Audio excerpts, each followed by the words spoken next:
सुनो बिगिन कर रहे हैं। माइनर मेरे ख्याल में पिछले रात डिस्कस हो गया था आप लोगों का, ठीक है। आगे लिखो कोफैक्टर, कोफैक्टर, कोफैक्टर,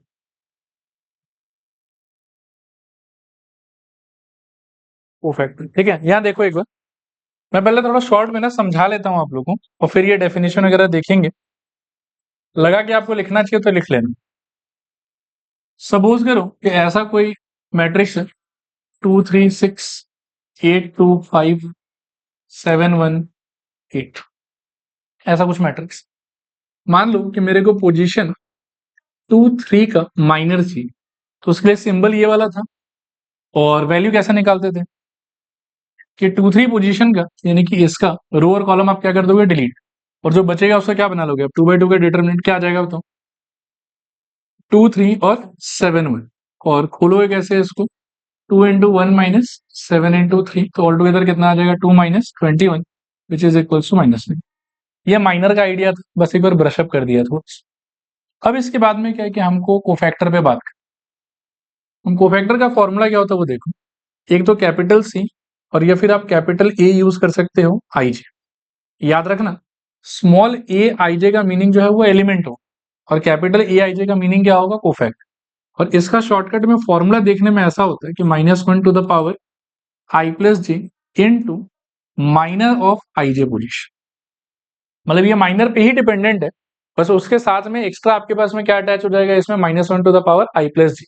अच्छा, इसका भी मैं सच्ची बात बताऊं ना, तो इतना फॉर्मूला ऐसे आपको देख के पता होना चाहिए कि ये कोफैक्टर का फॉर्मूला है, सो दैट कि अगर कभी असर्शन रीजनिंग या एमसीक्यू में कुछ वैसा पूछ लेता थियोरिटिकल, तो आप आंसर कर पाओ। बट प्रैक्टिकली मैं अगर सच्ची बात बताऊं तो इसको हम थोड़ा सा और सिंपल बना सकते हैं खुद के। क्यों बना सकते हैं, कैसे बना सकते हैं, देखो। अभी मुझे पता है कि आई प्लस जे को करने के बाद मेरे पास में दो ही सिचुएशन अराइज हो सकते हैं, या तो आई प्लस जे क्या होगा, ऑड, और या फिर क्या होगा, इवन। मैंने इसका एक बार कॉपी कर लेते हैं, अभी बाकी चीज को मिटा देता हूँ थोड़ी देर। तो इसका दो ही पॉसिबिलिटी हो सकता है, ठीक है ना, कि i plus j could be odd. तो अगर आई प्लस जे का आंसर ऑड आता, उस केस में क्या होगा कि ये जो पार्ट है आपका, ये -1 to the power odd number क्या हो जाएगा, -1।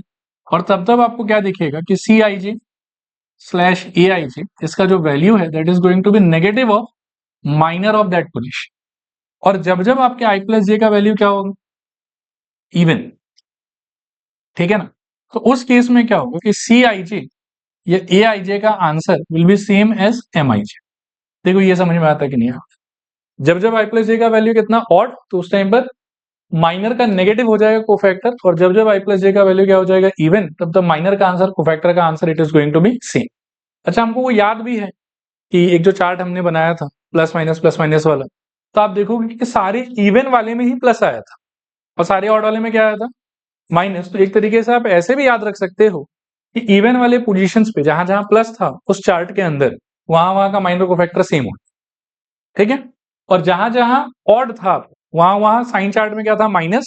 तो जो जो माइनस का पोजीशन है हमारे स्टैंडर्ड साइन चार्ट के अंदर में, उन सारे पे आया हुआ माइनर का नेगेटिव करने के बाद में क्या आएगा, हमारा कोफैक्टर, ठीक है। ये आप कॉमन ऐसे याद रखना कि जो भी चीज का आप निकाल रहे हो, तो आईजे लोकेशन तो आपको पता हो गई, आई प्लस जे मन में पहले करके देख लेना कि इवन है कि ऑड। यदि इवन है तो जो माइनर आएगा उस पोजीशन का, वही उसका कोफैक्टर बन जाएगा। और यदि ऑड है तो उस केस में जो माइनर आएगा उसका साइन चेंज करना है। मतलब माइनर अगर मेरा 5 आया है तो कोफैक्टर -5 हो जाएगा, और अगर माइनर ही -5 आया है तो उस केस में कोफैक्टर मेरा 5 हो जाएगा। साइन चेंज करना ये याद रखना, नेगेटिव होना ये पॉजिटिव होना ये मैंडेटरी नहीं है, हो कुछ भी सकता है, पर जो भी माइनर का साइन होगा कोफैक्टर का साइन उसका उल्टा होना चाहिए। रिपीट करूं कि हो जाएगा। अब देखो, लगे कि लिखना है तो एक बार पढ़ के देख लो इसको, बाकी मेरे ख्याल में तो कुछ वैसा खास है नहीं इसमें लिखने लायक, चलेगा। पीडीएफ जब आएगा तभी थोड़ा स्पेस छोड़ दो, अगर ये चीज लिखने का मन है तो जब पीडीएफ आएगा तब आप लोग कॉपी कर लेना।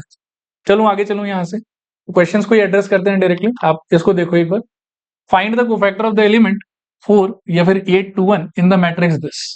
अब आप पहले देख लो कि 2 + 1 का वैल्यू क्या है, 3, तो इसका मतलब ऑड है। तो ऑड है तो कोफैक्टर का एक तो सिंबल हो जाएगा ये वाला, this is equals to negative of minor. Since 2 + 1 का वैल्यू ऑड है, इसीलिए मैं क्या लिख रहा हूं, नेगेटिव ऑफ माइनर। और अगर 2 + 1 का वैल्यू मान लो कि इवन के टाइप का कुछ अगर आता, मान लो कि यहीं पर अगर मेरे को C22 फाइंड करने के लिए बोला जाता, मैं डायरेक्टली बोलता कि वो M22 के इक्वल। बाकी बीच में फॉर्मूला को इन्वॉल्व करने का दरकार नहीं। आप पोजीशन ढंग से देख लो, पोजीशन अगर ऑड आया है तो cofactor equals to negative of minor, और पोजीशन अगर आपका इवन आया है i प्लस जे करके तो cofactor minor same to same चलेगा। अब माइनर निकालना हमको आता है, तो 2 1 मेरे ख्याल में ये पोजीशन हो गया, रो गया कॉलम गया, निकालो चारों बचा हुआ एलिमेंट का, तो क्या हो जाएगा बोलो, नेगेटिव साइन, और माइनर की जगह पर बोलो 2 3 8 9। तो आप इसका डिटरमिनेंट ब्रेक करो तो नेगेटिव ऑफ ब्रैकेट के अंदर यहां से शायद से 18 minus 24, so this equals negative of यहां से कितना आएगा -6, सॉल्व करने पे इट विल बी 6। देखो क्लियर है कि नहीं क्लियर? ठीक है, फालतू का हम ये i plus j to the power मतलब -1 to the power i plus j ये वाला नौटंकी नहीं करेंगे। फिर से एक बार बता देता हूं, याद रखना पोजीशन देखना, i प्लस जे अगर आपका ऑड आया है cofactor equals to negative of minor, और अगर i प्लस जे आपका इवन आया है तो cofactor is same as minor. बाकी माइनर के कैलकुलेशन को याद रखो कि वो कैसे किया जाता है, काम आपका होता जाए। ठीक है, डन सबका मेरे ख्याल में? हाँ, अच्छा आगे बढ़ रहा हूं। देखो नेक्स्ट आता है आपके एक जैसे इस टाइप का क्वेश्चन आ सकता है कि ए आपको दे दिया और बोल रहा है कि M11 minus M22 M21 minus M12, तो M का मतलब क्या होता था, माइनर होता था, और सिंस ये 2/2 के रेफरेंस में है तो माइनर ढूंढना तो बहुत इजी होगा। M11 मतलब क्या हो जाएगा, रो कॉलम डिलीट, यहाँ क्या बचा हुआ 4, इसका आंसर तो 4 हो गया। फिर M22 का मतलब क्या हो जाएगा, रो कॉलम डिलीट -2, तो माइनस ऑफ -2। M21 का मतलब उसका रो कॉलम डिलीट, तो रो गया कॉलम गया, क्या बचेगा 1, फिर से यहां से माइनस, और लास्ट वाले पार्ट के लिए क्या होगा बताओ, 1 2 राइट, तो 1 2 ये वाले पोजीशन के लिए, तो रो और कॉलम डिलीट, क्या बचेगा 2। सो ऊपर आया शायद से 6, नीचे आया -1, ऑल टुगेदर -6 चलेगा। अब ये सब क्वेश्चन में क्या है कि क्वेश्चन बहुत इजी है बट एग्जाम में क्या है कि हड़बड़ी में कैलकुलेशन एरर हो जाएगा आपसे, तो थोड़ा ध्यान से कर। चले आगे, अगला देखो, if aij is cofactor of the element aij of the determinant this, then write the value of a32 into a32। ये a32 का मतलब क्या है, मैं इसको ना पहले अपने हिसाब से चेंज कर देता हूं, आप देखो कि आपको ये समझ में आ रहा है कि नहीं है। a32 इंटू कैपिटल A32 का मतलब हो गया कि ये तो एलिमेंट हो गया मेरा, और 32 मतलब कितना है यहाँ पे 5, ये तो 5 हो जाएगा सीधा।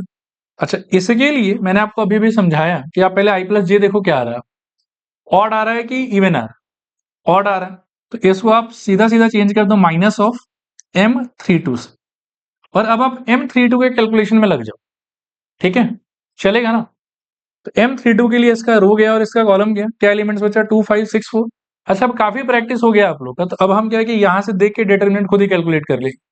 सो माइनस इंटू दिस, ये तो हो गया -5 टाइम्स ऑफ, इसका आंसर सोचो क्या आएगा 2 4 16 और -30, अच्छा सॉरी 2 4 8 -30, तो कितना आ जाएगा -22 शायद ना, सही कह रहा हूं शायद। फिर अल्टीमेटली कितना आ जाएगा बताओ 1 1 0, ये आपका आंसर। ये -1 है, ये माइनस था ना एक पड़ा हुआ, जो मैंने कोफैक्टर को माइनर में चेंज करते समय लगाया था, तो ये -5 के पास चला गया, माइनर के कैलकुलेशन माइनर का आंसर भी नेगेटिव आया, तो अल्टीमेटली पॉजिटिव। डन मेरे ख्याल में ये वाला। अगला देखो, write the minors and cofactors of each element of the following matrix. ठीक है, write the minors and cofactors of each element of the following matrix, इसमें ना 5 स्टार लगा। इसमें कुछ बहुत ही खूंखार मेथड में आपको समझाऊंगा, उस मेथड को थोड़ा सीख के रखना। चले एक बार ये मैट्रिक्स कॉपी कर लो, मैं भी कॉपी कर लेता हूं नए पेज पे। सोल्यूशन मैट्रिक्स क्या था बताऊं, 104 35 -1 0 1 2, तो 104 35 -1 और क्या था 0 1 और, अच्छा यहाँ देखो ध्यान से, माइनर मैं फिर आपको बोल दूं कि वैसे क्वेश्चन में देते समय कभी ऐसा हो सकता है कि आपको बोल दे कि यार 4 का माइनर ढूंढो, बट 4 का माइनर बोलना थोड़ा सा अनुचित है, वो नहीं बोलना चाहिए। बोलना क्या चाहिए कि 8 2 1 का माइनर ढूंढ।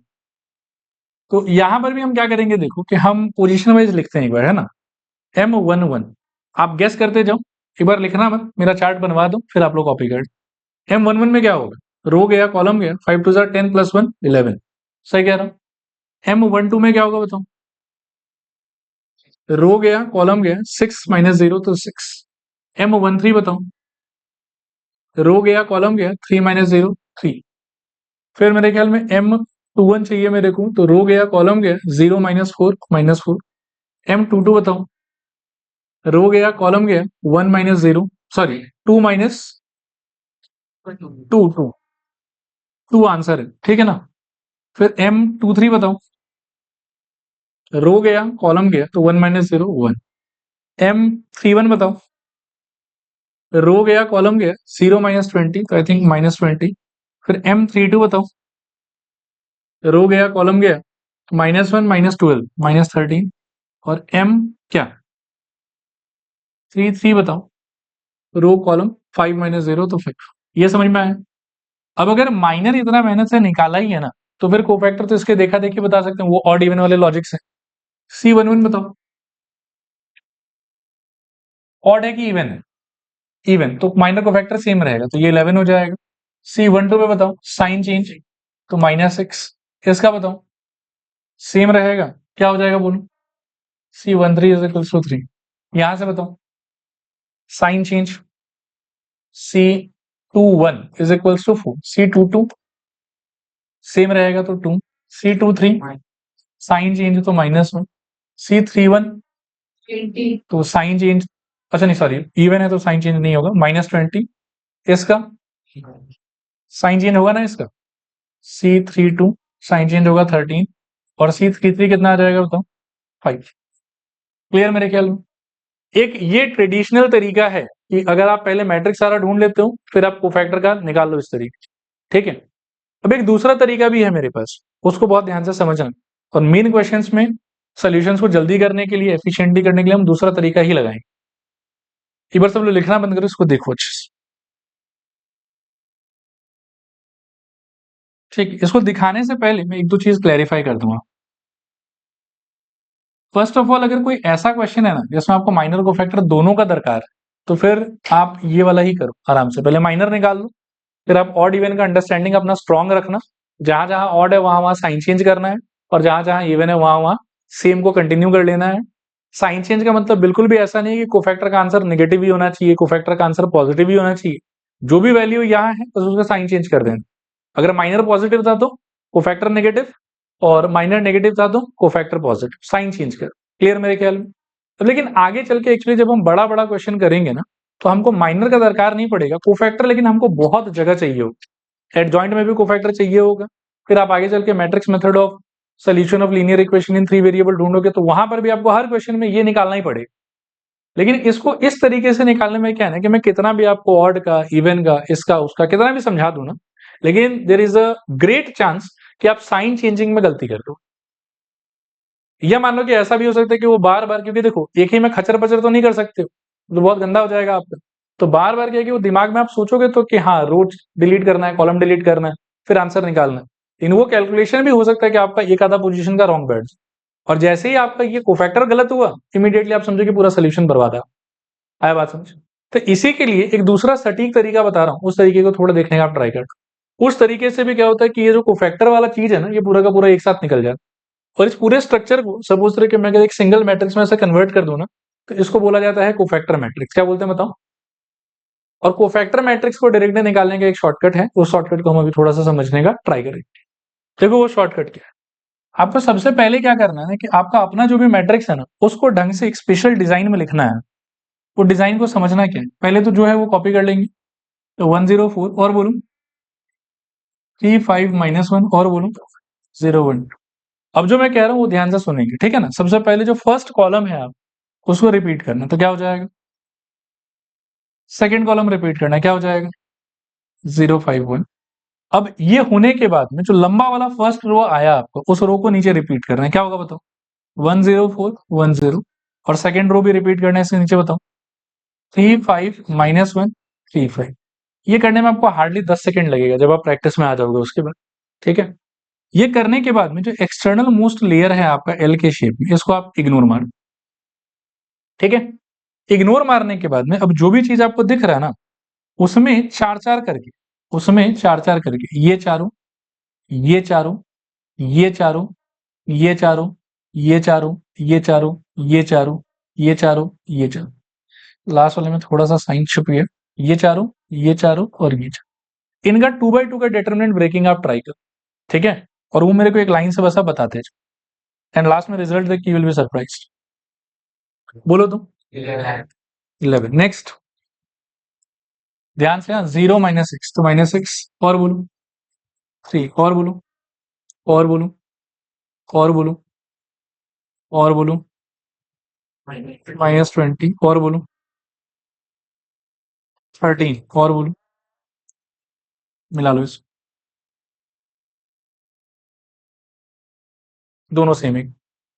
न तो कोई साइन के बारे में अलग से सोचने का दरकार है, ना ही किसी कैलकुलेशन पे ज्यादा फोकस करने का दरकार है, बस ये स्ट्रक्चर बनाना आपको अच्छे से आना चाहिए, ठीक है। तो ये स्ट्रक्चर अगर आपको बनाना आता है तो 3/3 का जो कोफैक्टर वाला मैट्रिक्स है आपका, सारा कोफैक्टर एक साथ वो आपको मिल जाएगा ऐसे, ठीक है। रिपीट करूं तरीके को कि हो जाएगा? करो, कॉपी करो।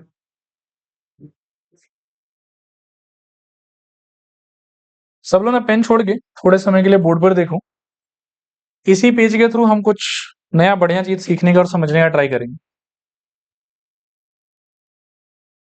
कोफैक्टर तो दिख ही रहा है आपको कि यही कोफैक्टर आना है, ठीक है। एक बार ना डिटरमिनेंट ब्रेक करना तो अपने को आता था, लेट्स से कि थोड़ी देर के लिए मैं अगर इसको ए नाम दे दूं, कैन यू टेल मी कि डिटरमिनेंट ए का आंसर क्या होगा? फर्स्ट रो से ब्रेक कर लो तो 1 इंटू रो गया कॉलम गया, 10 + 1 11 शायद, क्या सही कह रहा हूँ? जीरो का तो इग्नोर ही मार दो तो -0, और +4 इंटू बोलूं, रो गया कॉलम गया, 3 - 0 तो 3, सॉल्व करिए कितना आएगा? 11 और +12 ऑल टुगेदर हैप्पी। अभी मैजिक देखना थोड़ा ध्यान से। सपोज करो कि ये आप अपनी मर्जी का ना, मेरे को बताओ, कोई एक रो या कॉलम चूज कर लो आप। पहले रो चूज करो, ये फर्स्ट से मैंने करके दिखा दिया, सेकंड या थर्ड में से ही चूज कर। सेकंड ना, R3, चलो R3 से दिखाता हूँ, कैलकुलेशन थोड़ा कम हो। ये वाला देख लो आप अच्छे से, और थर्ड रो का कोफैक्टर्स को भी देख लो आप अच्छे से, ठीक है। अब क्या करना है मेरे को कि सारे एलिमेंट्स को ना उनके अपने रिस्पेक्टिव पोजीशन के कोफैक्टर से मल्टीप्लाई करके मेरे को ऐड कर, ठीक है, और देखते हैं कि क्या निकल के आता है। बताओ तो क्या होगा? 0 इंटू -20, और बोलो +1 इंटू 13, और बोलो +2 इंटू 5। सॉल्व करिए कितना है? 0 + 13 + 10 which is same as 23 which is determinant of E, ठीक है। और दूसरा मैं आपको सजेस्ट कर रहा हूं कि आप ना एलिमेंट्स को रो 3 का लो, कोफैक्टर लेकिन रो 2 या रो 1 में से किसी एक का ले, रो 3 का मत लेना बस, ठीक है। तो क्या आएगा? रो 2 बोल रहे हो, चलो ठीक है, देखते हैं। 0 इंटू 4, और बोलो +1 इंटू कोफैक्टर इसका लेना है 2, और बोलो +2 इंटू -1, सॉल्व करो 0 +2 -2 0, ये हमेशा हो, हमेशा 0 ही आएगा। आया बात समझ? यही है कोफैक्टर का और माइनर का प्रॉपर्टीज, ठीक है, कि जब कभी भी आप किसी रो का एलिमेंट लेंगे और उसके साथ में उसी रो के कोफैक्टर्स को मल्टीप्लाई करेंगे रिस्पेक्टिव कोफैक्टर्स के साथ में, और आप जोड़ देंगे, तो जोड़ने के बाद में जो नंबर निकल के आएगा, that number will always be determinant value of the original matrix, ठीक है। और किसी भी रो का एलिमेंट लिया, कोफैक्टर लेकिन उसको छोड़ के बाकी किसी और रो का ले लिया, और उनको फिर से वही है कि मतलब फर्स्ट वाले को फर्स्ट वाले से, सेकंड वाले को सेकंड वाले से, थर्ड वाले को थर्ड वाले से मल्टीप्लाई करके, और ऐसे रिस्पेक्टिवली अगर आप ऐड कर देते हो, आंसर इज ऑलवेज जेड। देखो क्लियर है कि नहीं क्लियर? हाँ, इसमें फिर जैसे कॉलम को अगर ट्राई करना है तो मान लो कि फर्स्ट कॉलम ले लो, और यहाँ पे भी फर्स्ट कॉलम ले लो, अगेन आपको डिटर्मिनेंट ही मिलेगा। और यहाँ पर लेकिन फर्स्ट कॉलम लो, और यहाँ पर सपोज करो कि सेकंड कॉलम और थर्ड कॉलम में से कुछ एक ले लो, तो आपको 0 मिल जाए। हाँ, इसमें फिर एक पागलपन होता है, लोग मतलब क्या है कि नशेड़ी टाइप के होते हैं, यहाँ से रो 1 ले लिया और यहाँ से कॉलम 1 ले लिया, तो उससे कोई नंबर आएगा, उससे 0 नहीं आएगा, लेकिन वो नंबर डिटर्मिनेंट ये भी नहीं हो, वो पता नहीं कुछ ऊट पटांगी नंबर, उसका कोई इंटरप्रिटेशन, ठीक है। अगर यहाँ से रो उठा रहे हो, उसका खुद का कोफैक्टर्स लेते हो तो क्या मिलेगा? डिटर्मिनेंट ही। और अगर यहाँ से कॉलम उठाते हो, उसका खुद का कोफैक्टर्स लेते हो तो भी क्या मिलेगा? डिटर्मिनेंट। लेकिन रो लिया मान लो कि 3, और कोफैक्टर ले लिया रो 2 का या रो 1 का, तो आंसर हो जाएगा 0। सिमिलरली कॉलम लिया 1 और कोफैक्टर ले लिया कॉलम 2 का या कॉलम 3 का, तो भी आंसर क्या हो जाएगा? 0 हो जाएगा। याद रखेंगे इस चीज, एक बार रीड आउट कर लो, और थियोरिटिकली ये कैसा दिखता है वो भी देख लो, क्योंकि एग्जाम में ऐसा पूछा जा सकता है आपसे। पढ़ो, the sum of the product of the elements of any row और column with the cofactor of any other row और कॉलम इज ऑलवेज 0। ये मैंने आपको दिखाया। यहाँ पर हमने रो कौन सा यूज करा था? थर्ड, और कोफैक्टर हम किसका ले रहे थे? सेकंड। और वो देखने में थियोरेटिकली कैसा होगा देखो, जैसे इसमें रो 1 दिया हुआ और शायद से रो 2 लिया हुआ, ठीक है। ये रो 1 का पहला एलिमेंट, रो 1 का दूसरा एलिमेंट, रो 1 का तीसरा एलिमेंट, ये रो 2 का पहला कोफैक्टर, रो 2 का दूसरा कोफैक्टर, रो 3 का सॉरी रो 2 का तीसरा कोफैक्टर, और सब मल्टीप्लाई करके ऐड करने का आंसर कितना आएगा? 0। बेसिकली बात ऐसा ही है, देखो कि आप इन नंबर्स को देखना, ठीक है। तीनों नंबर में ऑब्वियसली या तो तीनों का फर्स्ट पोजीशन सेम होना चाहिए या फिर तीनों का क्या होना चाहिए? सेकंड पोजीशन सेम होना चाहिए, तो वो किसी एक रो या एक कॉलम को बिलोंग करेगा। और जो बगल वाला आदमी है वो अगर सेम फॉर्मेट में है, सेम पोजीशंस का है, तो उस केस में तो डिटरमिनेंट ही मिल जाएगा आपको। और अगर किसी अलग पोजीशन का, तो आंसर ऑब्वियसली क्या हो जाएगा आपका? 0 हो जाएगा। ये प्रैक्टिकली मैंने आपको करके दिखा दिया है यहाँ, ठीक है। थियोरेटिकली वो लेकिन देखने में ऐसा हो, तो आप बस क्या है कि नीचे के नंबर्स पे फोकस करना। अगर नंबर सेम सेम है 1 1 1 1 1 2 1 2 1 3 1 3 तो डिटरमिनेंट ही, ठीक है। और नंबर अगर कुछ अलग है जैसे 1 1 2 1 1 2 2 2 1 3 2 3 तो उस केस में क्या हो जाएगा आपका answer? 0। And obviously you need to make sure कि सारा एलिमेंट जो है वो किसी न किसी सिंगल रो से आ रहा है। और अगर रो का एलिमेंट है तो कोफैक्टर भी किसी न किसी रो का ही होना चाहिए, और अगर कॉलम का एलिमेंट है तो कोफैक्टर भी किसी न किसी कॉलम का होना चाहिए। लेकिन इनका खुद का पोजीशन अगर आपस में मैच करा सारे जगह पे तो उस केस में डिटरमिनेंट ये आएगा, और अगर पोजीशन मैच नहीं करा तो उस केस में आंसर 0 आएगा। क्लियर है मेरे ख्याल में? इसके लिए भी थोड़ा स्पेस छोड़ दो, आप घर जाके इसको ध्यान से कॉपी कर लो, क्योंकि एसर्शन रीजनिंग में ऐसा कुछ बना के देना बहुत आराम से पॉसिबल, ठीक है। चलो आगे चल रहे हैं फिर। अब ये एग्जाम्पल इसी का एक्सप्लेनेशन था, मैंने दिखा दिया आपको वहां पे, तो अब सीधा क्वेश्चंस की तरफ चलते हैं। अच्छा, इन फॉर्मुलाज को भी एक बार देख लो, ये आगे चल के कहीं कहीं पे काम आता रहेगा। ए प्लस बी होल स्क्वायर आता है अपने को, एक बार देख देख के चलो पढ़ लो। बताओ a plus b whole square बोलो। A square plus 2ab plus b square. दूसरा बताओ minus 2ab plus b square. A square minus b square. A plus b into a minus b. A plus b whole cube into a plus b, या फिर खोल दोगे तो a cube plus b cube plus 3a square b plus 3ab square.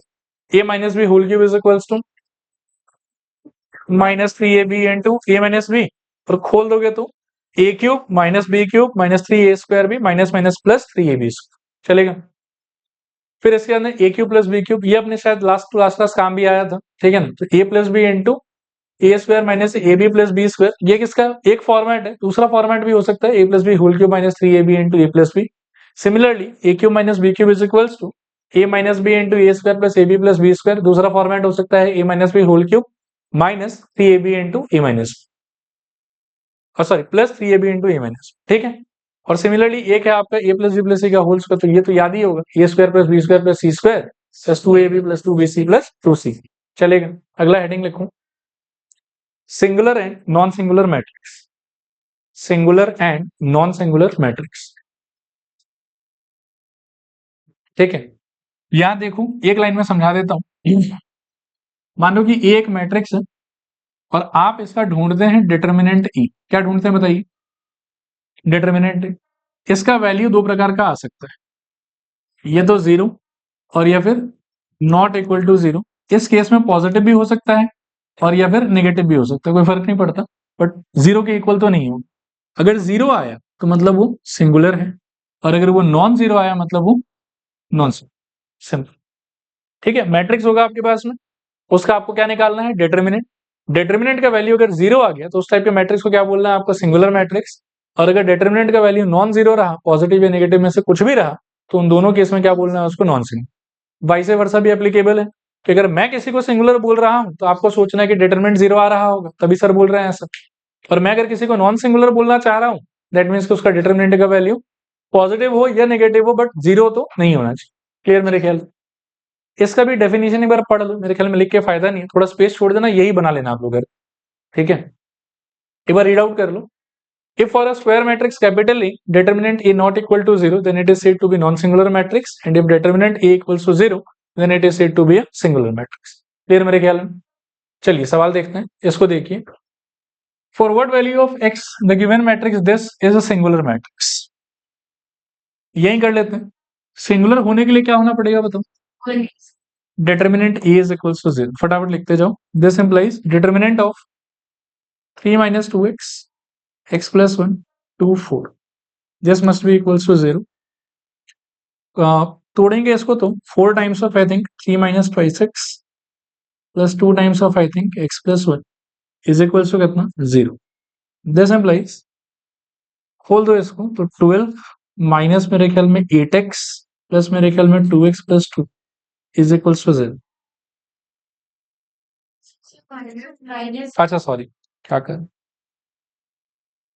-2, सही कह रहे हो, -2, और उसके चक्कर में यहाँ का थोड़ा चेंज हो जाएगा, -2x और -2 इज इक्वल्स टू, चलेगा मेरे ख्याल में। सिंप्लीफाई कर लो इसको, तो 12 माइनस 2 का वैल्यू 10 और माइनस ये दोनों मिला के शायद से 10x is equals to 0। This implies 10 is equals to 10x and this implies x is equals to, चलेगा। नेक्स्ट देखो, find the value of x so that the given matrix is singular. तो सेम ही है, आप बोलो कि according to question determinant of 1 -2 3 1 2 1 x -2 3 ये कितना आ जाना चाहिए आपका 0। अब आप क्या करो इसको कि कोई भी रो से खोल दो, वैसे मैं बोलूंगा कि जहां x है ना वहीं से खोलो, थर्ड रो से खोलो, क्या आएगा बताओ, x इंटू रो गया कॉलम गया, तो -2 -6 कितना हो जाएगा, -8। कैलकुलेशन एक बार अपना भी करते रहना, मेरा हो सकता है कुछ गलत हो जाए, ठीक है। यहां तक -2 पोजीशन मेरे ख्याल में नेगेटिव था, तो डिटर्मिनेंट खोलते टाइम क्या कर लोगे आप, पहले इसका साइन चेंज, तो यहां पर आप ले लोगे +2 और इनटू में रो गया और कॉलम गया, क्या आएगा बताओ, 1 -3, तो मेरे ख्याल में माइनस, और फिर लास्ट वाला का साइन पॉजिटिव था, तो सेम नंबर कॉपी करोगे, 3 रो गया कॉलम गया, मेरे ख्याल में 2 + 2 कितना आ जाएगा, 4। This is equals to 0। This implies -8x -4 plus मेरे ख्याल में 12 इक्वल्स टू 0। सो -8x मिला के I think +8 equals to 0। So -8x equals to -8, x equals to आपका यहां से आ जाएगा 1, चलेगा।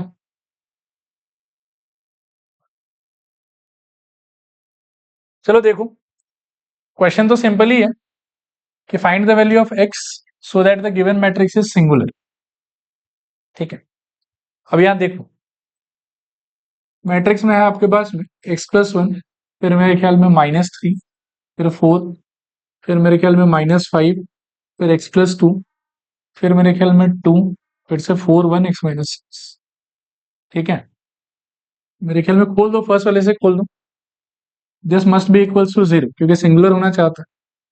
खोलोगे इसको तो मेरे ख्याल में x+1 होल्डिंग इनटू इन दोनों का प्रोडक्ट x+2 इंटू x -6 और -2, ठीक है। फिर साइन चेंज इसका, तो +3 रो गया कॉलम गया, मेरे ख्याल में -5 इंटू दिस और -4 2 8 और +4 इंटू रो गया कॉलम गया, -5 और -4 into x+2, this is equals to 0। This implies x+1 holding into, इसका आंसर आएगा मेरे ख्याल में x² -4x -12 -2 और +3 इंटू -5 अंदर चला जाएगा, तो -5x + 30 और यहां से -8 +4 into -5 -4x -8 is equals to 0। अब यहां से further x+1 into x² -4x -14 +3 into ये सिंप्लीफाई हो जाएगा -5x + 22 और +4 इंटू -4x, ये दोनों कंबाइन होकर -13 इज इक्वल्स टू 0। अब खोल देंगे इसको यहां से, तो x into this whole thing x³ -4x² -14x और +1 इंटू x² -4x -14, इसको खोल देंगे तो -15x और प्लस मेरे ख्याल में 66, यहां से खोलोगे तो -8x और माइनस मेरे ख्याल में 52, दिस इज इक्वल्स टू 0। अब देखो कि x³ तो एक ही बार आया है बस, स्क्वायर का देखोगे तो ये -4x² + x², तो मिला के बचेगा मेरे ख्याल में -3x²। फिर x का अगर देखोगे तो -14x -4x तो -18x -15x, 18 15 मेरे ख्याल में कितना 33, फिर ये 8, तो कितना हो जाएगा? कहाँ पे? यहाँ 16 हो? यहाँ पे? अच्छा हाँ सॉरी, ये हो जाएगा कितना? -16। अब मिला के सोचो कितना आएगा? -49x ना, तो -49x। और नंबर्स का जहां तक बात है तो ये -14 और ये 66 और ये 52 सब तीनों मिला के 0 हो जाएगा। This is equals to 0। ये इक्वेशन आना चाहिए आपको, ठीक है। अब यहां से यू कैन सी कि x कॉमन आ जाएगा और अंदर बचेगा मेरे पास में x square minus 3x minus 49 is equals to 0, ठीक है। तो एक बार ध्यान से बोर्ड की तरफ देख लेना। क्लास 10 का एक चीज रिमाइंड करा देता हूँ, a x square plus 3x plus c is equals to 0। इस टाइप की इक्वेशन को सॉल्व करने के लिए आपके पास में दो मेथड आपको सिखाया गया था। एक मेथड था मिडिल टर्म फैक्टराइजेशन और एक मेथड होता है फॉर्मूला मेथड। हम ज्यादा इंप्रेस्ड ना मिडिल टर्म फैक्टराइजेशन से हमेशा रहते हैं कि इक्वेशन देखते ही हम ढूंढने लगते हैं कि अच्छा किससे क्या होगा नहीं होगा। लेकिन let me tell you 90% of the quadratic equations जो दुनिया में एग्जिस्ट करता है उसका मिडिल टर्म होता ही नहीं। तो अगर आपको मानो कि 30 सेकंड्स तक क्लिक ना करें ना कि नंबर क्या होना चाहिए नहीं होना चाहिए, तो आप इमीडिएटली मिडिल टर्म को इग्नोर करके फॉर्मुला मेथड की तरफ चले जाए।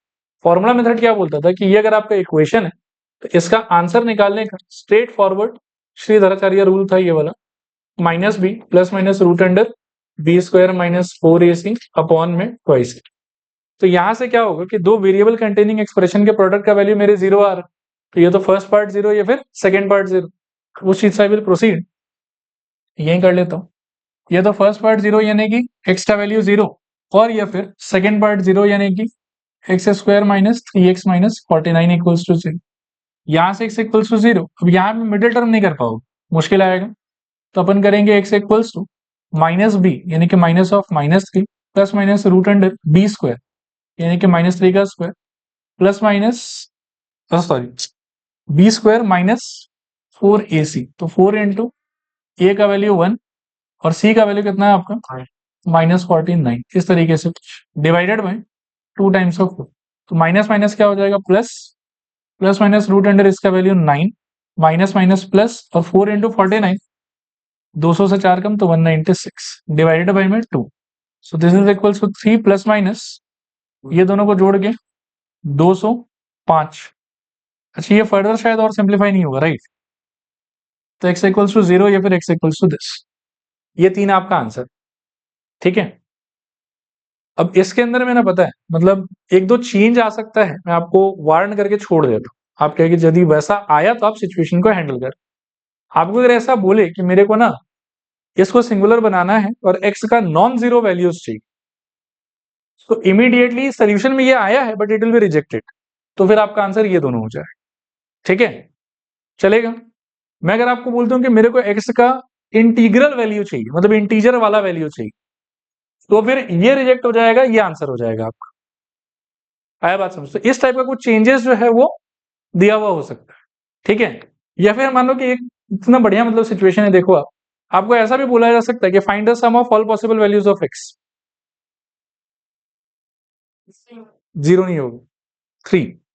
देखो कैसे, x का एक पॉसिबल वैल्यू ये आया, एक पॉसिबल वैल्यू ये आया और एक पॉसिबल वैल्यू इसका नेगेटिव है। तीनों का जब आप जोड़ोगे तो क्या सिचुएशन आएगा सोचो, यही दिखा देता हूं, मिटा दूंगा फिर। 0 plus 3 plus root 205 by 2 plus 3 minus root 205 by 2। जब तीनों को जोड़ोगे तो रूट 205 वाला पार्ट कट जाएगा, 3 3 कितना हो जाएगा 6, 6 डिवाइडेड बाय 2 वापस से 3। तो कंफ्यूज करने के लिए, आपको परेशान करने के लिए इन सब टाइप का लैंग्वेज में जो ट्विस्ट है वो आपको देखने को मिल सकता है। आपको मेंटली उसके लिए प्रिपेयर्ड रहना, ठीक है। मेरे ख्याल में मिटा दे रहा हूं इसको। चलो अगला क्वेश्चन देख रहे हैं। ये अगला क्वेश्चन ही शायद हेडिंग ही होगा। अच्छा नहीं, क्वेश्चन है, देखो। Find the value of x for which the given matrix इस बार नॉन सिंगुलर चाहिए आप, तो मतलब लिखो determinant of 3 minus 2x into x plus 1 2 4 this is not equal to 0। Simplify करो इसको। So 4 times of 3 minus twice x minus of 2 times of x plus 1 is not equal to 0। This implies 4 3 से कितना आ जाएगा 12 minus of 8x minus 2x minus 2 not equal to 0। Simplify करने पे 12 minus 2 10 और ये 10, तो 10 minus 10x not equals to 0। Solve करने पे 10 not equals to 10x, 10 cut जाएगा, x is not equal to 1। चलेगा यहाँ। अब लेकिन एक बात है फिर से कि x नॉट इक्वल टू 1 तो हमको ये बता रहा है कि x क्या नहीं ले सकता है, लेकिन हमको तो ये पूछा है कि x क्या ले सकता है। आया बात समझ? तो आपका जो कंक्लूडिंग लाइन होना चाहिए सिचुएशन में वो क्या होना चाहिए, ऑल रियल नंबर्स एक्सेप्ट 1। तो आपका आंसर होगा कि x belongs to real numbers minus curly bracket के अंदर में हो, ये आपका आंसर हो। ठीक है, केयरफुल रहना, छोटा छोटा चीज है। चलो आगे चलो, नेक्स्ट आप हेडिंग लिखो, adjoint of a matrix. Adjoint of a matrix, adjoint of a matrix. देखो समझा देता हूं कि क्या होता है। मान लो कि कोई एक मैट्रिक्स है A is equals to A11।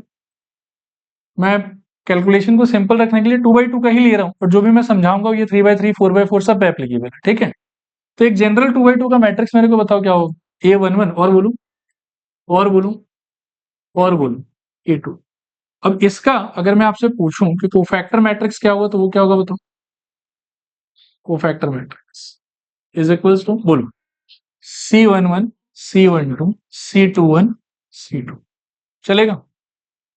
Cofactor matrix को मन में हम याद रखेंगे इस बहुत ही बेहतरीन नाम से, बेकार मैट्रिक्स।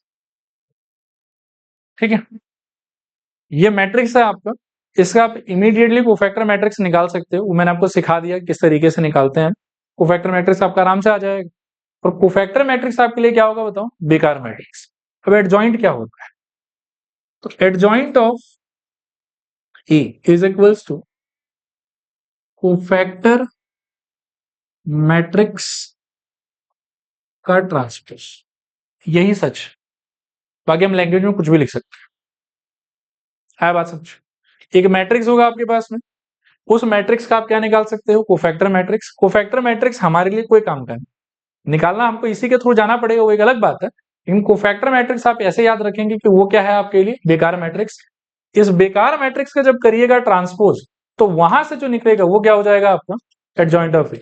तो यहाँ इस सिचुएशन में मेरे को बताओ आप कि एडजॉइंट ऑफ ए कैसा होना चाहिए, इसके लिए बोलो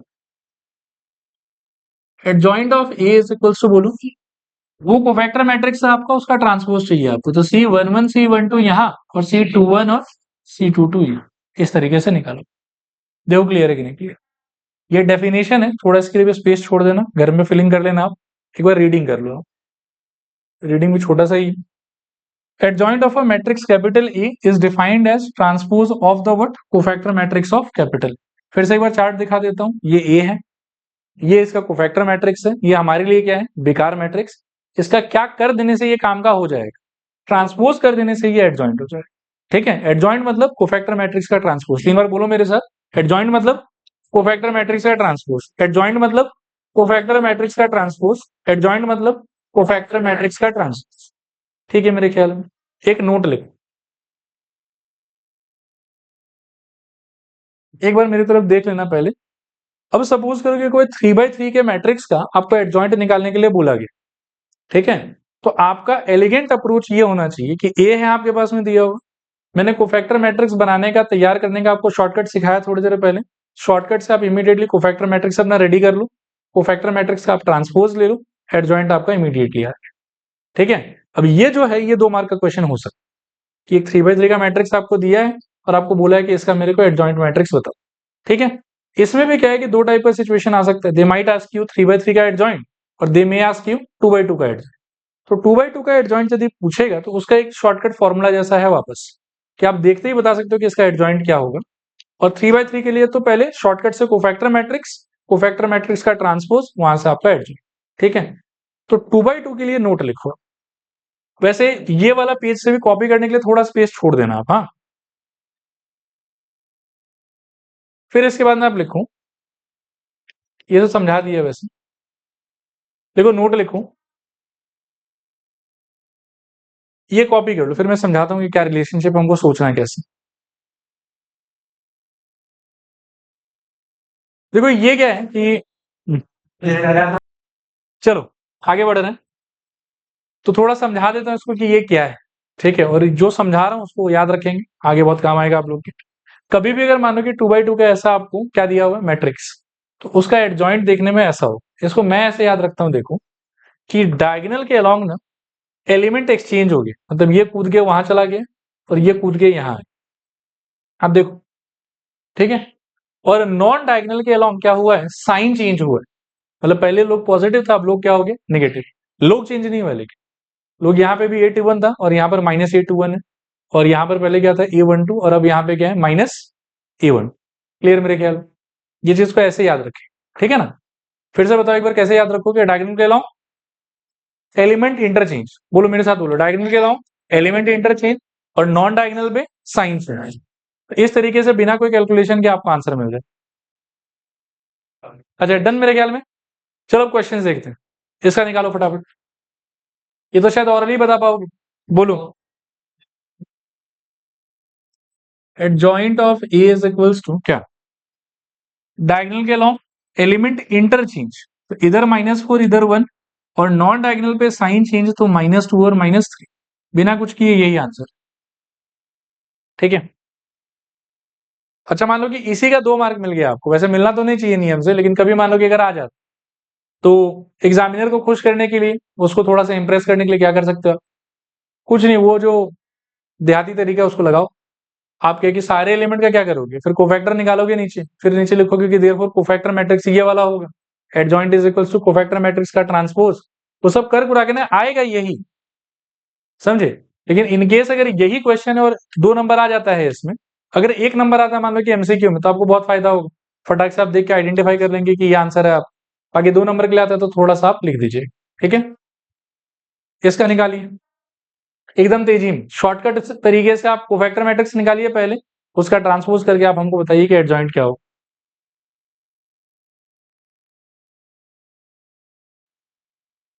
अच्छा यहाँ देखो, फाइंड तो हमको एडजॉइंट ही करना है, पहले हम कोफैक्टर बना लेते हैं, और कोफैक्टर के लिए वही वाला चीज, इसको कॉपी करना है पहले, 1 2 3 0 5 0 2 4 3, फिर 1 0 2, फिर 2 5 4, फिर 1 2 3 1 2 0 5 0 0 5, आउटर मोस्ट लेयर एल के शेप में उड़ा दो यहाँ से, ठीक है।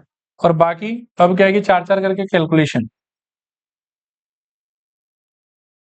अच्छा जिनका आ गया है बताना जरा जल्दी से, कोफैक्टर मैट्रिक्स क्या है आप, एक सेकेंड, कोफैक्टर मैट्रिक्स, और सब लोग देखते रहना कि सेम ही आना चाहिए सब, बोलो।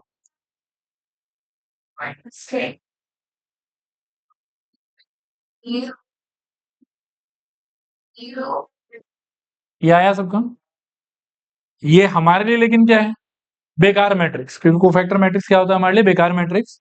अल्टीमेटली एडजॉइंट ऑफ ए क्या हो जाएगा आपके लिए, इसका ट्रांसपोज, तो adjoint of A equals to इसका ट्रांसपोज कर लो, तो कॉलम वाइज लिख देते हैं, 15 0 और -10, फिर ये 6 था ना, 6 -3 0, और बताओ -15 और बोलो 0, और चलेगा मेरे ख्याल में, समझ में आ गया। ओके नेक्स्ट आप हेडिंग लिखो, properties of adjoint of a matrix, properties of adjoint of a matrix, properties of adjoint of a matrix. देखो एक तो मेन प्रॉपर्टी है जिसका मैं आपको प्रूफ भी दिखाऊंगा, फिर रिजल्ट भी समझाऊंगा, और बाकी कुछ प्रॉपर्टीज ऐसा है जो एमसीक्यू क्वेश्चंस करने में आपको हेल्प करेगा, उसका उतना ज्यादा प्रूफ प्रूफ नहीं ढूंढते रहेंगे हम लोग, ठीक है ना। उन रिजल्ट को बस ऐसे मैं लिखा दूंगा आपको एक बार, और आप उसको याद रखिएगा, जब भी ऐसा क्वेश्चन पढ़े तो आप उसको अप्लाई करके सॉल्व कर लीजिए। पहला प्रॉपर्टी देखो क्या है,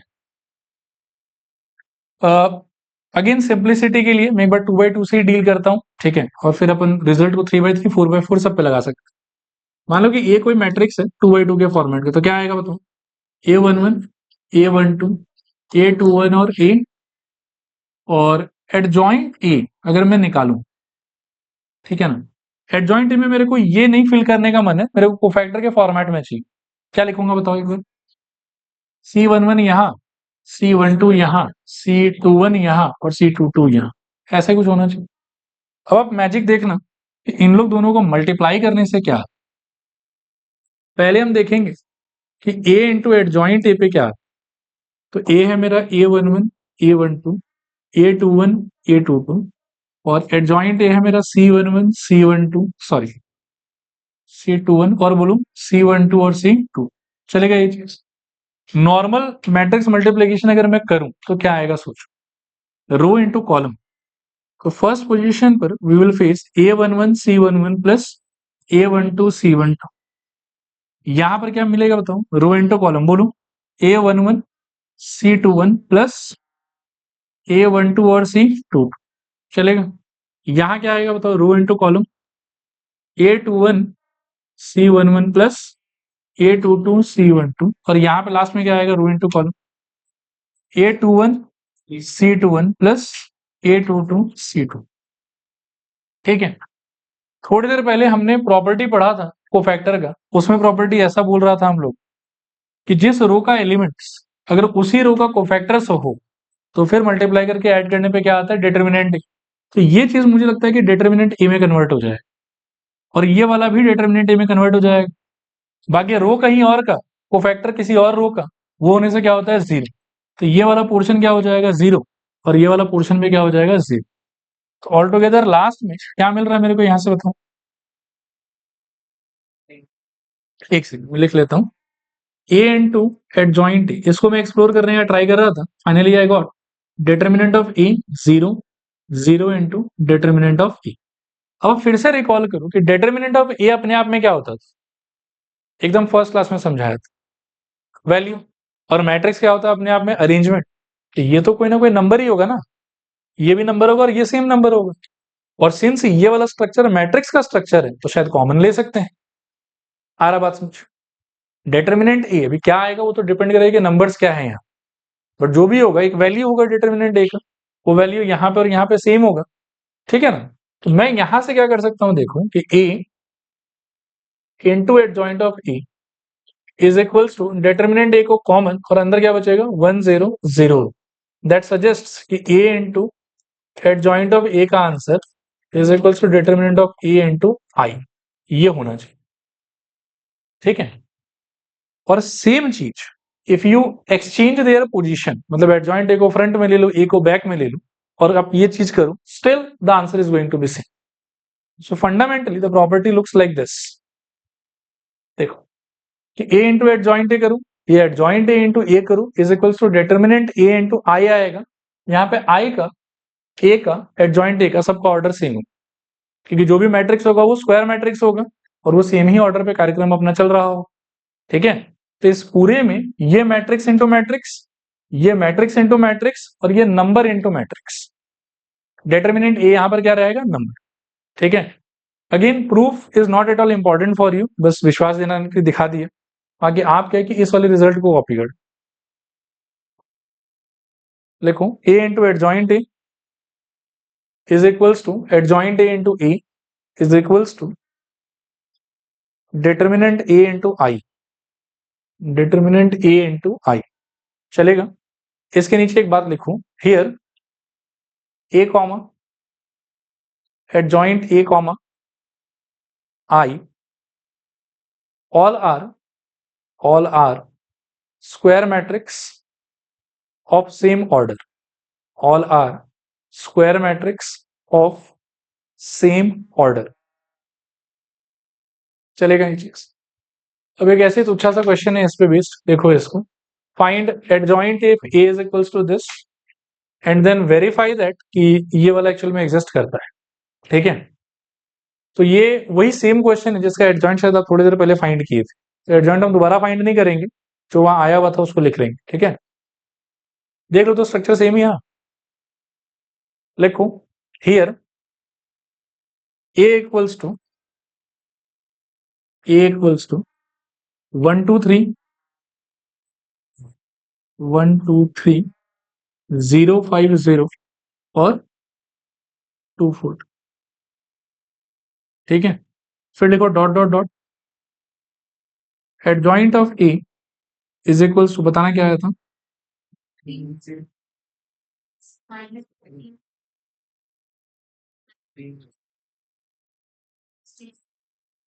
जीरो और ये एडजॉइंट ही होगी। समझ में आ गया ना कैसे निकालना है, वही शॉर्टकट तरीके से कोफैक्टर, फिर उसका कर दोगे ट्रांसपोज, तो ये आ जाएगा आपके पास। अब लिखो नाउ, एक बार मेरी तरफ एक चीज देख लो, हमको साबित ये करना है कि a into adjoint a equals to adjoint a into a is equals to determinant a into i, और आई थ्री क्यों बोला हुआ, क्योंकि थर्ड ऑर्डर का आइडेंटिटी मैट्रिक्स यहां से निकलेगा।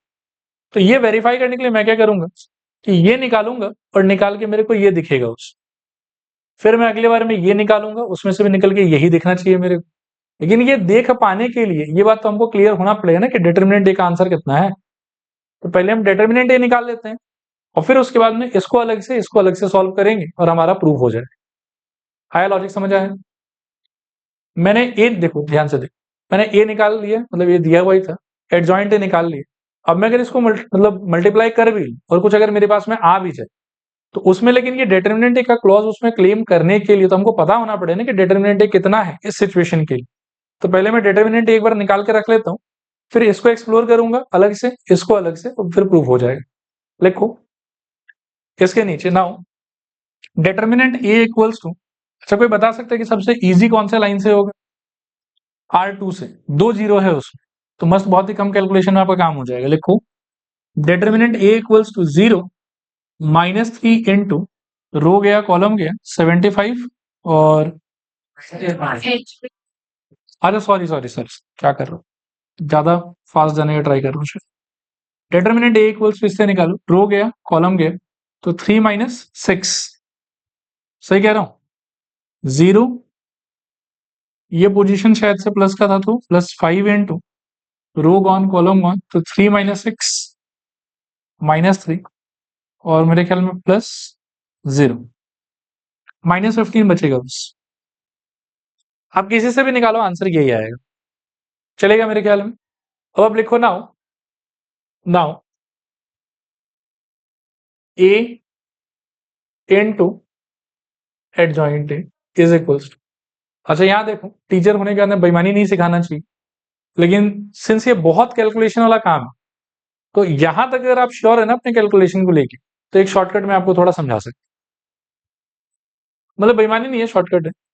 123 050 243, ये तो ए वहां देख के समझ में आ गया, और एडजॉइंट ए का क्या हो जाएगा बताओ, 15 6 माइनस 15, और बोलो 0 माइनस 3 0 माइनस 10 0 5। अब दिस इज इक्वल टू, हमको पता है कि आने वाला क्या है, तो माइनस 15 0 0 0 माइनस 15 0, और 0 0 माइनस 15, मतलब मार्क्स कटेगा नहीं, आपको मिल जाएगा पूरा, ठीक है, क्योंकि कुछ गलत है नहीं। This is equals to minus 15 common, और अंदर बचेगा 1 0 0 0 1 0 0 0 1, सो ऑल टुगेदर माइनस 15 आई और आई थ्री, चलेगा। एक लाइन लिख दो, सिमिलरली वी कैन शो, थोड़ा और शॉर्टकट मार लो, सिमिलरली वी कैन शो, हमको तो दो पार्ट चेक करना था ना, ए इंटू एडजॉइंट ए और एडजॉइंट ए इंटू ए, तो उसके लिए सिमिलरली बोल के छोड़ दें। हाँ एग्जाम में भी, अरे तो इसमें घिसो काम है, कुछ दिमाग लगाने का तो है ही नहीं, मतलब घसते रहो करते रहोगे। लिखो, एग्जाम में फिर वैसा है कि बाकी कुछ नहीं आता तो फिर थोड़ा ईमानदारी इसमें दिखा देना। लिखो similarly we can show that adjoint a into a is equals to determinant a into i, नीचे लिखना therefore a into adjoint a equals to adjoint a into a is equals to determinant a into i three, hence proof, ठीक है। अब ये हो गया आपके main adjoint का प्रॉपर्टी। इसके बाद में कुछ प्रॉपर्टीज है, इनका प्रूफ प्रूफ नहीं देखेंगे हम, कुछ रिजल्ट्स की तरह है, आप लिख तो लो इसको, प्रूफ नहीं देखना है, लेकिन इसका क्वेश्चंस करेंगे हम। पहले आप लोग कॉपी कर लो सारा रिजल्ट,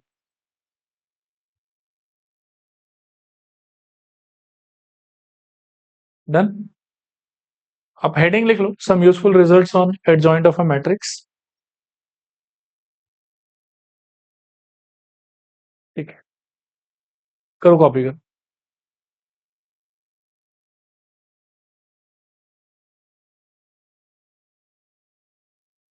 थोड़ा सा और है, एक दो टू।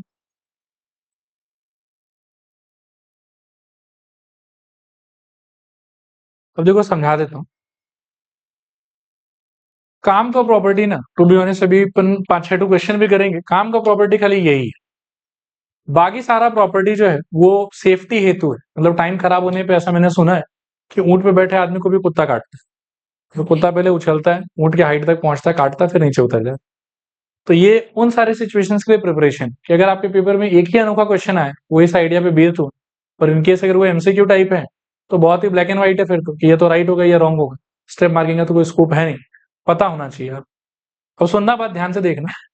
प्रूव भी कर सकता हूँ इन सबको, लेकिन प्रूफ दिखा के कुछ होगा नहीं आपके जीवन में अनोखा, तो इसलिए दिखाऊंगा नहीं, बस समझा देता हूँ एक बार देख लो। ये एडजॉइंट ए का डिटर्मिनेंट वैल्यू, उसका आंसर ए का खुद का डिटर्मिनेंट टू द पावर, जितना ऑर्डर ए का था, मान लो कि 3 था तो पावर में आ जाएगा स्क्वायर।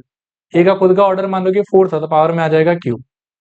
और याद रखना कि एडजॉइंट ए अपने आप में मैट्रिक्स है, लेकिन वापस से एडजॉइंट ए का फिर से अगर डिटरमिनेंट वैल्यू कैलकुलेट करना चाहते हो तो फिर वो तो एक नंबर होगा। आया बात समझ? इसीलिए ये वाला नंबर को रिप्रेजेंट कर रहा है, इसीलिए आंसर में भी आपको कुछ ना कुछ नंबर का ही फॉर्मेट मिलेगा। फिर आप देखो कि एडजॉइंट ऑफ है, दो बार एडजॉइंट करना चाह रहे हो, लेकिन इसमें कहीं डिटर्मिनेंट नहीं लगा हुआ, मतलब इसका फाइनल आंसर क्या होना चाहिए, मैट्रिक्स होना चाहिए। तो यहाँ पर determinant A to the power n minus two into a, ये नंबर कंट्रीब्यूट करेगा और ये कहीं ना कहीं आपको मैट्रिक्स का फॉर्मेट प्रदान कर देगा। ठीक है, फिर इसका भी यदि आप डिटर्मिनेंट देखना चाहते तो उस केस में तो फिर से आंसर नंबर होना चाहिए। आप इस केस में that number is going to be determinant A to the power n minus one का होल स्क्वायर। ठीक है, ये बहुत इजी है याद रखना। रिवर्सल लॉ आपको याद होगा कि मैंने ट्रांसपोज के टाइम पर भी एक बार बोला था, ये रिवर्सल लॉ ही हो रहा है कि पहले ए इंटू बी करके उसका एडजॉइंट निकालो, ये ए बी का इंडिविजुअली निकाल के और बी का एडजॉइंट इंटू ए का एडजॉइंट करो तो बात एक ही। ये ऐसे सोचो कि adjoint of a b is equal to adjoint of b into adjoint of a. Similarly adjoint of a b c is equal to adjoint of c into adjoint of b into adjoint of a. चलेगा। फिर उसके बाद में आपको एक property याद होगा, कुछ दिनों पहले हम बात कर रहे थे उस पर, कि ए अगर मान लो कि 3/3 का है, ठीक है, और डिटर्मिनेंट ऑफ मेरे को 5 है लिखा हुआ कहीं पे, 5 को बाहर निकालूंगा तो क्या होगा, 5 के साथ पावर में 3 आ जाएगा। ये कुछ उसी टाइप का आप समझो कि कंपेरेबल सिचुएशन है जो एडजॉइंट से डील कर। कि एडजॉइंट में भी अगर आप अंदर वाले मैट्रिक्स के स्ट्रक्चर को किसी नंबर से मल्टीप्लाई कर देते हो तो नंबर बाहर तो आ जाएगा आपके, लेकिन डिटरमिनेंट से पूरा पूरा बाहर आते समय ऑर्डर के बराबर का नंबर चढ़ता है। यहां पर क्या है कि ऑर्डर से एक यूनिट कम चढ़ेगा के पावर, वो वाला प्रॉपर्टी है। ठीक है, फिर उसके बाद में है ट्रांसपोज से रिलेटेड प्रॉपर्टी। तो इसमें बोला जा रहा है कि ट्रांसपोज करके एडजॉइंट करूं या एडजॉइंट करके ट्रांसपोज करूं, आंसर सेम ही आएगा। ठीक है, ट्रांसपोज करके एडजॉइंट करो या फिर एडजॉइंट करके ट्रांसपोज करो, बात एक ही। ठीक है, या ऐसे भी याद रख सकते हो ये ट्रांसपोज अंदर बाहर क्या क्या हम आप समझो कि एक्सचेंज कर सकते हैं। ठीक है, शिफ्ट कर सकते हैं, चलेगा। ये प्रॉपर्टी भविष्य में आप देखोगे कि हम कुछ क्वेश्चंस करेंगे बहुत अनोखा एकदम, और उसमें ये प्रॉपर्टी काम में आएगा। मैं इसको स्टार करके रख। ठीक है, फिर 6 के बाद में 7 नंबर पे था कि अगर ए खुद नॉन सिंगुलर है, मतलब डिटर्मिनेंट ए का वैल्यू क्या है, नॉन जीरो, तो उस टाइम पर एडजॉइंट ए का आंसर भी जो है वो नॉन सिंगुलर, यानी कि इसका भी आंसर जीरो तो नहीं हो सकता। फिर नेक्स्ट है कि adjoint of a symmetric matrix. Symmetric matrix आपको याद होगा कि ए आई जे और ए जे आई के पोजीशन पे सेम सेम एलिमेंट। ठीक है, तो adjoint of a symmetric matrix is also symmetric. ठीक है, जिस मैट्रिक्स से आप निकाल रहे हैं एडजॉइंट, वो अगर सिमेट्रिक है तो आपका एडजॉइंट भी अपने आप ही कैसा आएगा, सिमेट्रिक आएगा। अब ये वाला भी देखो, फिर से एजर्शन रीजनिंग ये सब के लिए इंपॉर्टेंट है। अगर वैसा कुछ स्टेटमेंट बना के दे दिया, पता है तो आपका राइट होगा, नहीं पता तो रॉन्ग हो जाएगा। इसलिए बहुत ही ध्यान से सबको याद करके जाना आप। ठीक है, चलो क्वेश्चंस देखते हैं। क्वेश्चंस बहुत ही सिंपल सिंपल है। पहला देखो एक बार, a is a square matrix of order कितना, 3, और डिटर्मिनेंट ए का आंसर कितना दिया हुआ, 4, और बोला कि डिटर्मिनेंट ऑफ एडजॉइंट ए बताओ। तो वो जो फर्स्ट वाला प्रॉपर्टी था उसी से ये सारा सॉल्व हो जाएगा। Determinant of adjoint A is going to be determinant a के पावर में ऑर्डर -1 यानी कि 2, डिटर्मिनेंट ए का खुद का आंसर 4, 4 का स्क्वायर 16, ये आंसर है। ये क्लियर है? चलो आगे। सेकंड देखो, a is a square matrix of order 3 such that adjoint a 64 है, डिटर्मिनेंट ए पूछ रहा है। एडजॉइंट ए का डिटर्मिनेंट अगर 64 है, इसको डिटर्मिनेंट ए में चेंज करोगे तो क्या हो जाएगा? Determinant A to the power order -1 यानी कि 2 इज इक्वल्स टू 64। तो यहां से डिटर्मिनेंट ए का आंसर प्लस माइनस मिस मत करना। ठीक है, आया समझ? रिपीट करूं कि हो जाएगा? समायरा नेक्स्ट, ये थोड़ा सा ऐसे मतलब क्या कि वो चेक कर रहा है कि आपको पुराना प्रॉपर्टी भी याद है कि नहीं याद है। देखो कि ए इज अ 2/2 स्क्वायर मैट्रिक्स बोल दिया है सच दैट कि ए इंटू एडजॉइंट ए का आंसर तो ये वाला है। तो बताओ डिटर्मिनेंट ए का आंसर क्या होगा? हाँ करेक्ट, मतलब ए इंटू एडजॉइंट ए, अगर मैं एकदम फर्स्ट जो बड़ा प्रॉपर्टी समझाया भी था दिखा के उसको रिकॉल करूं तो 8 इंटू ये क्या हो जाएगा 1001। इसके जगह पर we can replace by what, determinant a into i, और वहां पर मिला 8 इंटू आई। बाई कंपेरिजन क्या बोल सकते हैं, determinant A must be equals to 8। ठीक है, अच्छा इसी में और बदमाशी हो सकता था, वो बोल सकता था कि बताओ डिटर्मिनेंट ऑफ एडजॉइंट ए क्या है, तो 8 पावर 2 आ जाए, अच्छा 2 नहीं सॉरी 1, तो वो भी 8 ही रहेगा। लॉजिक समझ में आया?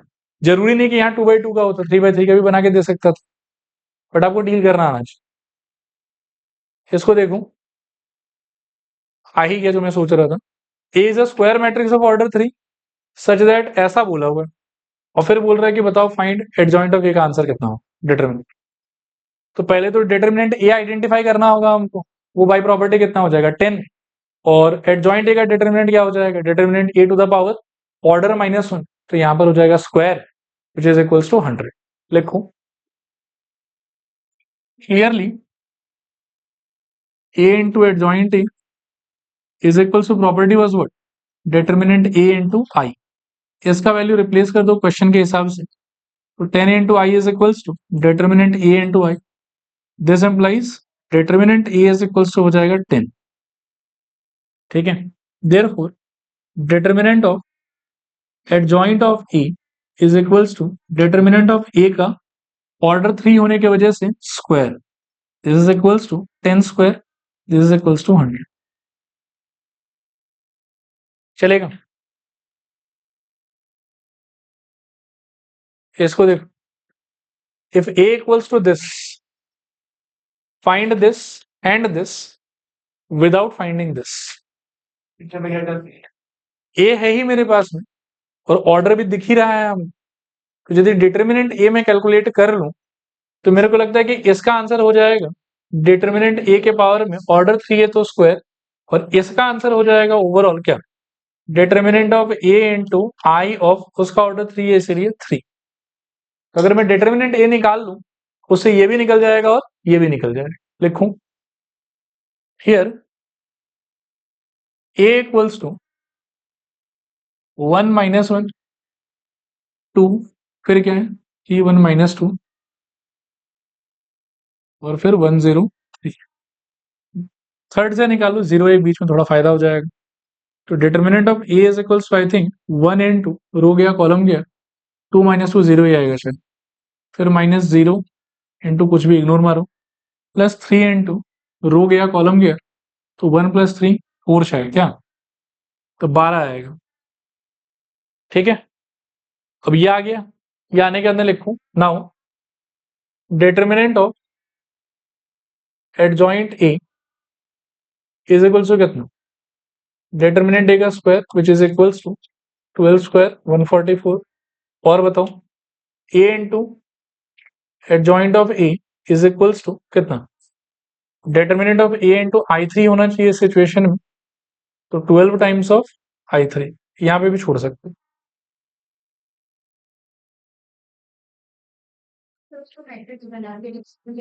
नहीं नेसेसरी नहीं है, लेकिन ठीक है दिखा भी सकते हो, कोई वैसे बड़ा बात। ठीक है, अगला हेडिंग लिख लो, inverse of a square matrix, inverse of a square matrix. ठीक है, inverse of a square matrix, heading ही लिखो बस, करेंगे अगले क्लास, आज के लिए इतना ही।